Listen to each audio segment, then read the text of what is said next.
प्रवीण सानी जी, सबसे पहले तो मुझे ये बताइए कि क्या आप कुछ समझ पा रहे हैं कि आखिर हो क्या रहा है? देखिए, जो दूसरा दिन शुरू हुआ है लड़ाई का, उसमें सारी जो पिक्चर है वो बदल गई है। वो पिक्चर ऐसे बदल गई है कि प्रेसिडेंट ट्रंप जो है, वो ये क्या कह रहे हैं कि मैंने टॉक्स जो है, उन्होंने मुझे कहा था कि आप पीस टॉक कर लीजिए, नेगोशिएशन कर लीजिए, पर ईरानियंस ने ऑन द रिकॉर्ड बोल दिया है कि हम बात करने के लिए तैयार नहीं हैं। तो ये सारी पिक्चर ऐसे बदली है, इससे ये बिल्कुल साबित हो जाता है कि अमेरिकन्स लड़ाई के लिए तैयार नहीं है। ये वो लड़ाई है जो कि उनके ऊपर पोती गई है। They have been forced to fight by the Israelis.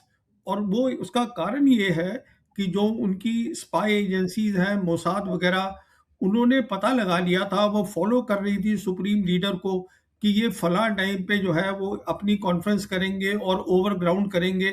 तो the president was not ready, but he was pushed by the Israelis कि, और देन द प्रेसिडेंट वाज, देखिए बहुत अजीब सी बात हुई है।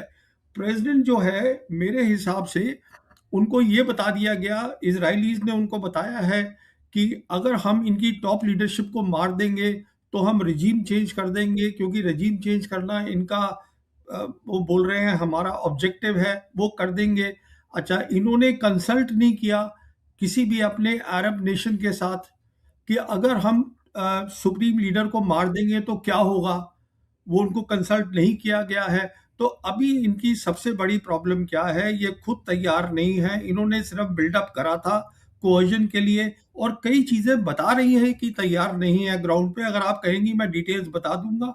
दूसरी बात यह है, इन्होंने पहले बातचीत ही नहीं करी है अपने, ये जो सऊदीज है, कतर है, इन सब, बहरीन है, इनके जो लीडर्स हैं, इनसे बात नहीं करी, क्योंकि वो इसको सीक्रेट रखना चाहते थे कि ये लीक ना हो जाए कि हम सुप्रीम लीडर को मार रहे हैं।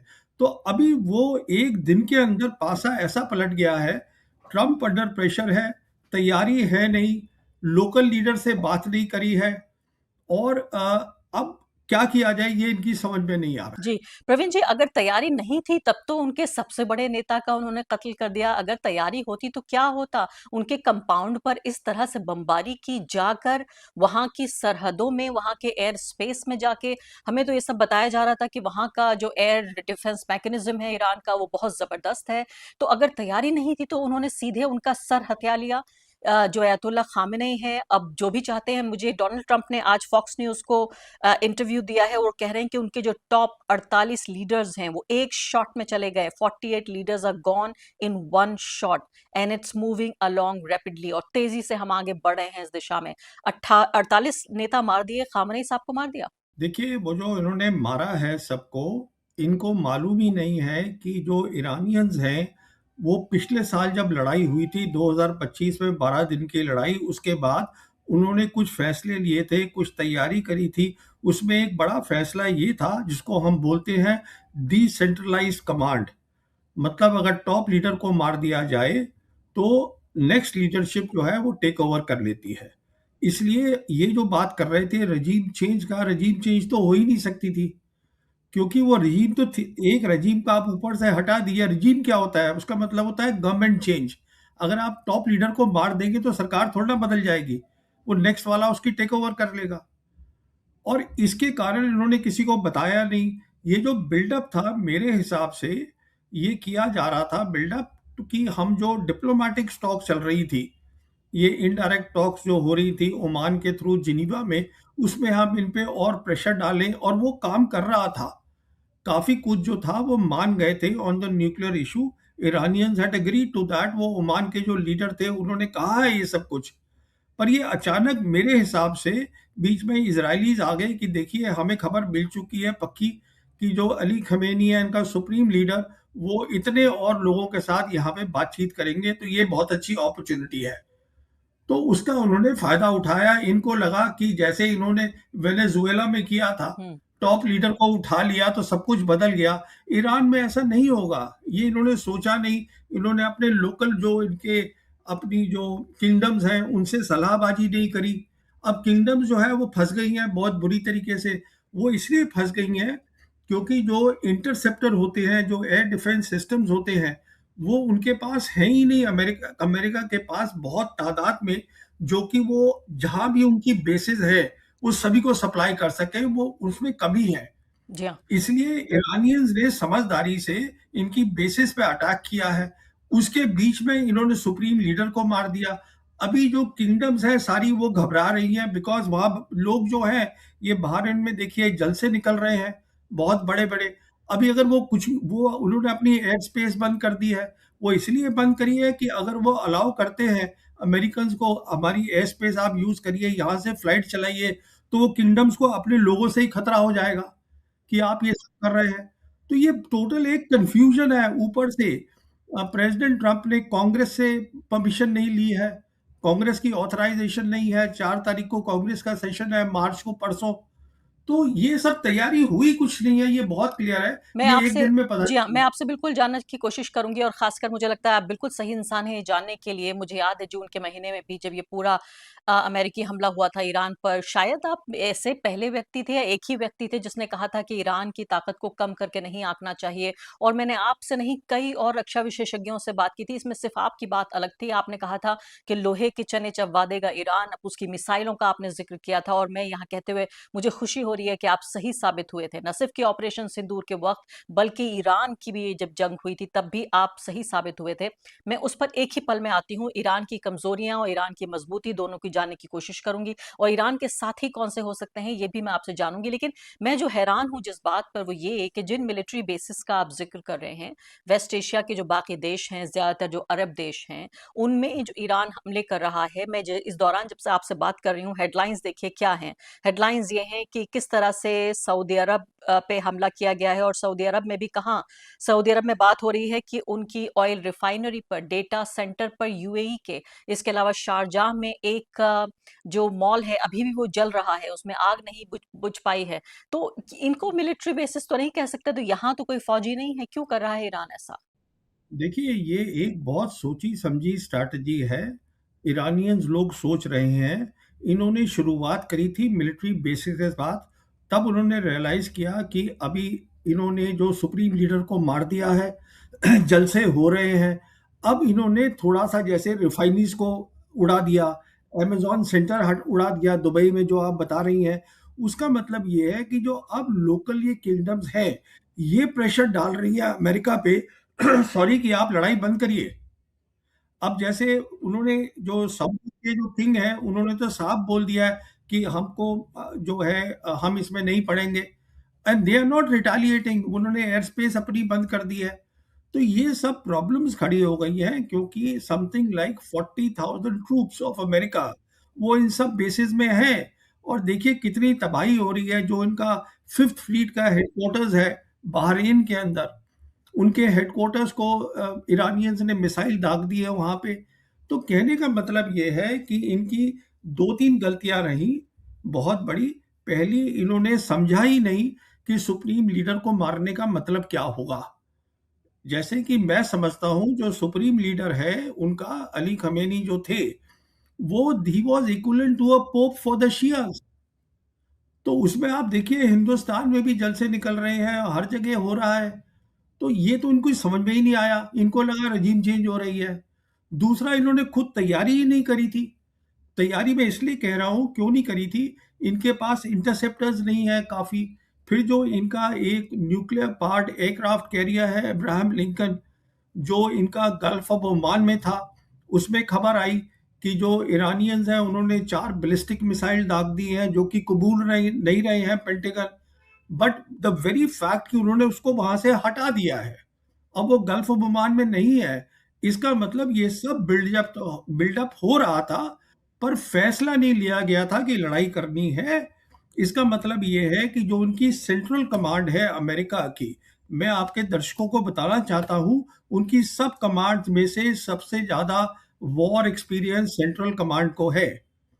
पर सेंट्रल कमांडर को ये भी तो बताना पड़ेगा ना कि आप क्या कर रहे हैं, बिल्डअप किस काम के लिए कर रहे हैं। ये उसको सीक्रेट मेरे हिसाब से रखने की कोशिश कर रहे थे कि इसको हम उड़ा देंगे, रिजीम चेंज हो जाएगा। इसीलिए इन्होंने यूएस कांग्रेस को भी नहीं बताया। हुँ। तो ये सारे फैसले जो हैं, बिना सोचे समझे, ये ऐसा लगता है कि एक आदमी प्रेसिडेंट ट्रंप ने ही ले लिए हैं। अब प्रेसिडेंट ट्रंप जो है मुश्किल में फंस गए हैं। तो अब वो कह रहे हैं हमसे वो ईरानियन बात करना चाहते हैं, ईरानियन कह रहे हैं हम बात नहीं करेंगे। जी हाँ। तो तो यानी ये बहुत ना अपने ये आप में हैरानी की बात तो है। अब मैं जानना चाहती हूँ, जो दर्शक हमारे जानना चाहते हैं, वो ये कि अगर आप वेस्टर्न कमेंटेटर्स को सुने, जो अमेरिका या इंग्लैंड में बैठे हुए हैं, कुछ हमारे यहाँ भारत में भी हैं, वो कह रहे हैं कि ईरान 10 दिन नहीं टिक पाएगा और उसके पीछे 2 वजह बता रहे हैं। पहली बात तो यानी आप समझिए कि इस बात से तो आपको भी ना इत्तेफाकी नहीं होगी कि अमेरिका दुनिया की सबसे बड़ी मिलिट्री पावर है, सबसे बड़ी फाइनेंशियल पावर है। तो ये तो अपने आप में बिल्कुल गैर बराबरी की अनइक्वल फाइट है, इस बात से तो आप भी इनकार नहीं करेंगे। लेकिन जहां तक ईरान की मिसाइलों का जिक्र हो रहा है, वहां बात ये हो रही है कि ईरान की मिसाइलें तो बहुत सारी फूक चुकी हैं उस दौरान, जबकि जून में जो ईरान की आधी ताकत को एक तरह से चूस लिया इजराइल और अमेरिका ने। तो ये भी एक महत्वपूर्ण बात है। दूसरी बात यह है कि हिजबुल्ला और हमास, इन दोनों के ऊपर अगर निर्भर करता ईरान, तो ये दोनों, इन दोनों की ताकत इतनी कम हो चुकी है कि हिजबुल्ला की तो लगभग आखिरी सांसें चल रही हैं। हमास का हश्र आप जानते हैं। तो ऐसे में ईरान को बहुत कमजोर करके दिखाया जा रहा है। देखिए ऐसा है, ये अमेरिका दुनिया की नंबर वन मिलिट्री पावर है और इस समय लड़ाई जो है ईरान, वो अमेरिका के साथ नहीं लड़ रहा है, वो नेटो और इजराइल के साथ लड़ रहा है। नेटो भी इन्वॉल्व हो गई है। तो ईरान को पता है कि ये लड़ाई जो है वो बराबरी की नहीं है।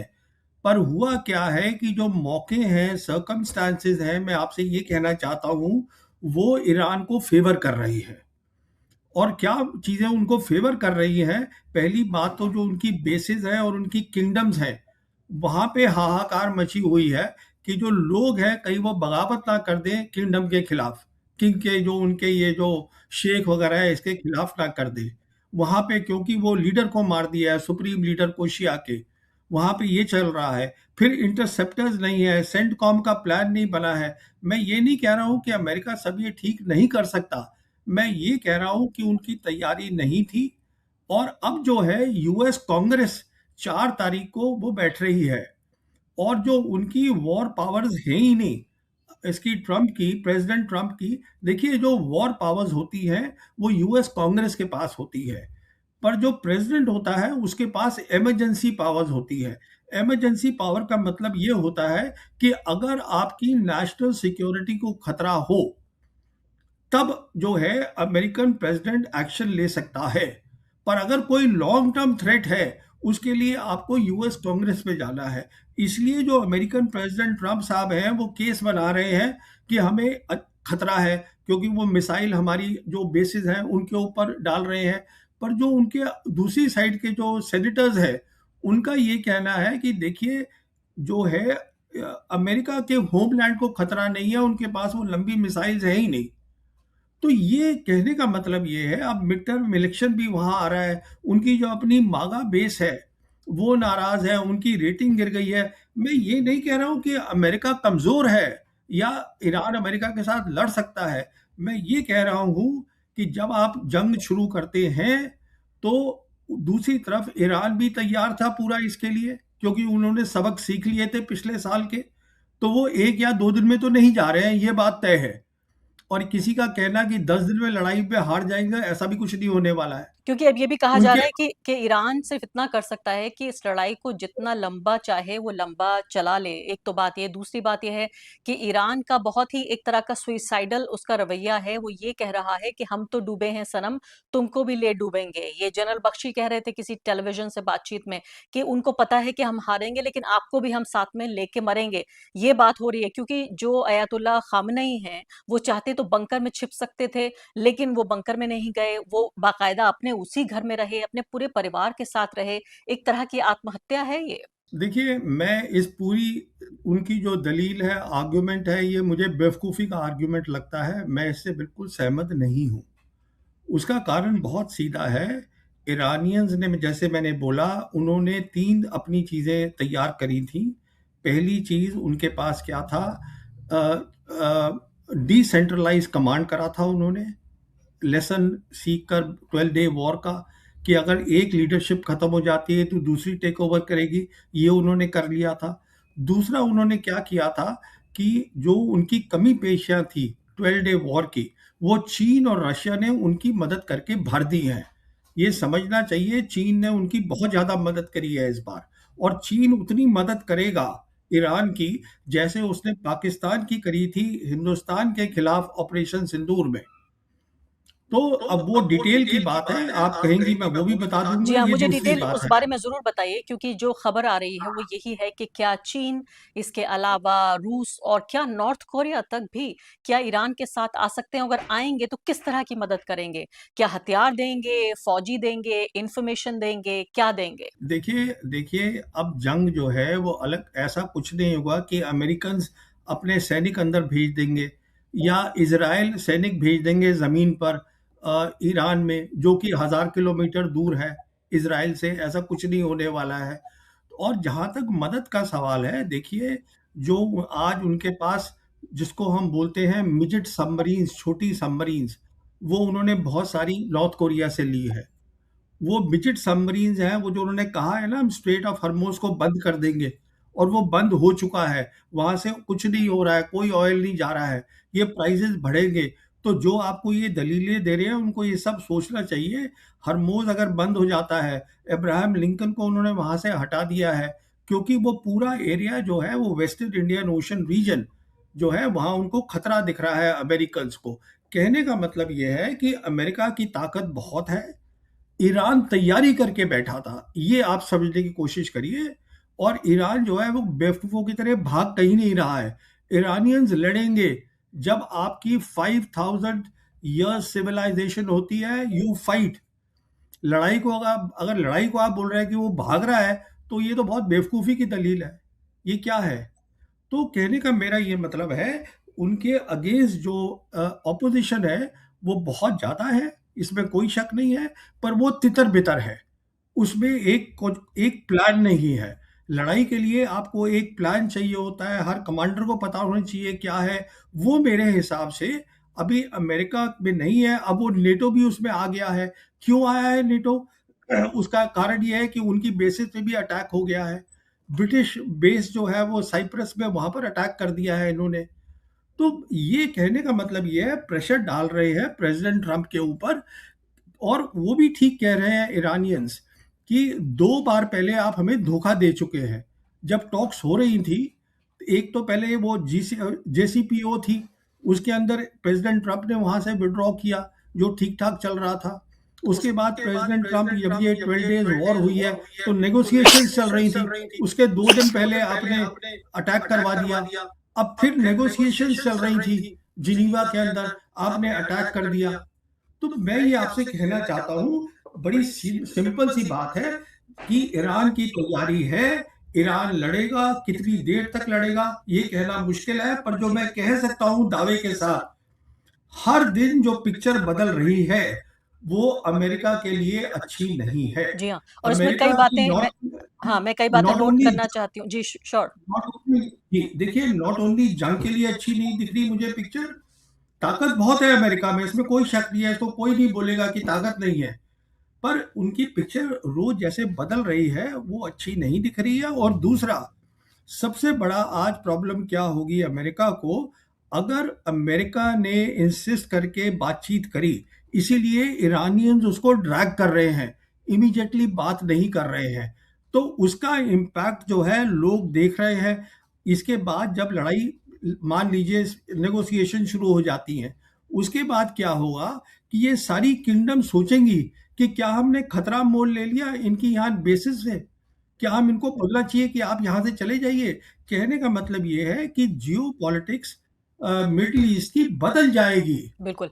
तो यानी आप, कुछ भी हाँ, दुनिया ये जो है वो पहले जैसी नहीं रहेगी, लेकिन प्रवीण जी, मेरे पास 1-2 सवाल और हैं आपके लिए, और बहुत अहम जी सवाल हैं। उसमें एक सवाल जी ये भी है कि ये पूरा जो खित्ता है, आप ये कह रहे हैं ये फ़िक्रमंद हो सकते हैं, लेकिन जिस तरह से अमेरिका के पूरे तरीके से गुलाम हैं ये, फाइनेंशियली, मिलिटरीली, स्ट्रैटेजिक हिसाब से भी हम देखें, तो इनकी तो इतनी हैसियत नहीं है कि सर उठा के बात कर सकें। चाहे वो सऊदी अरब हो, यूएई हो, या और भी कतर, या यहाँ तक कि जॉर्डन भी हो, ये तो सब अमेरिका के बिल्कुल इशारों पर और उनके रहमो करम पर चलते हैं। मैं यहाँ पर ये भी देख रही थी, आप बातचीत का ज़िक्र कर रहे हैं, कि जो ओमान के फॉरेन मिनिस्टर हैं, उन्होंने बाकायदा वेस्टर्न मीडिया को बयान दिया कि पूरे तरीके से कोई ऐसी बात नहीं बची थी जिस पर ईरान तैयार ना हुआ हो। अमेरिका की जो शर्तें थीं और उसके बाद भी हमला किया, और फिर ये भी कहा जा रहा है कि हमला इसलिए हुआ क्योंकि हर बात के लिए तैयार हो गया था ईरान, तो कोई वजह ही नहीं बची थी। अब यहाँ जो रिजीम चेंज की बात हो रही है, एक ये भी बात कही जा रही है कि रिजीम चेंज के लिए अब उन्होंने खामनेई साहब को तो हटा दिया है, आयतुल्लाह खामनेई को। अब क्या इसी सिस्टम में, इसी रिजीम में क्या चेंज ऑफ फेस, चेहरा बदल के किसी और का चेहरा लगा दें कि हमें ये मंजूर है और ये मंजूर नहीं है? क्या इस तरह की कोई एक एक्सरसाइज हो सकती है? देखिए, ऐसा कुछ भी नहीं हो सकता। ईरान अभी टोटल कंट्रोल में है। अगर ईरान कंट्रोल में नहीं होता, तो वो फ़ौरन तैयार हो जाता ट्रंप से बात करने के लिए। सीधी-सी बात है, अभी लड़ाई का दूसरा दिन है, इसलिए बहुत आगे जाने की ज़रूरत नहीं है। सिर्फ़ इतना समझने की ज़रूरत है, जो मैं आपको बता रहा हूँ, ईरान तैयारी करके बैठा है और ट्रंप की साइड पे ताकत है, पर कोई प्लान नहीं है, कोई तैयारी नहीं है, ये अचानक हमला करा गया है। इनको दिखा है टारगेट ऑफ अपॉर्च्युनिटी, और वो टारगेट ऑफ अपॉर्च्युनिटी जो है, इनके लिए टारगेट ऑफ डिज़ास्टर बन गया है। क्योंकि इन्होंने सलाह ही नहीं करी। जी हाँ, वो जो इन्होंने मारा है अली ख़ुमैनी को कि वो छुप के बैठ जाते, ये कर लेते। अरे बाबा, वो तो फैसला वो करेंगे ना। आप कौन होते हैं एनालिस्ट यहाँ फैसला करने वाले? आज की जो सिचुएशन है, आप उस पे टिप्पणी करिएगा, उसकी टिप्पणी बहुत सीधी है। This has worked in Iran's favour, his death जो नहीं होनी चाहिए थी, पर चलिए अब उससे जो है वॉर के अंदर उससे ईरानियंस को बहुत फ़ायदा हो रहा है और उनको अपनी मार्टरडम मिल गई है। अली ख़ुमैनी साहब को अब 86 इयर्स के तो थे ही, और उनकी कोई हेल्थ भी अच्छी नहीं थी, चल भी नहीं ठीक-ठाक पा रहे थे, मतलब चल ही रहे थे। तो कहने का मतलब ये है कि वो अपने कौम के, अपने मज़हब के काम आ गए, और हुँ। उससे जो उनका मुल्क है, उसको भी फ़ायदा हो गया। तो देखिए, ये सब बातें होती हैं जिनको ये ट्रंप को समझनी चाहिए थी। अब ये कह देना he was a terrorist, he may be a terrorist for you, hmm, but he was the pope for the शियास।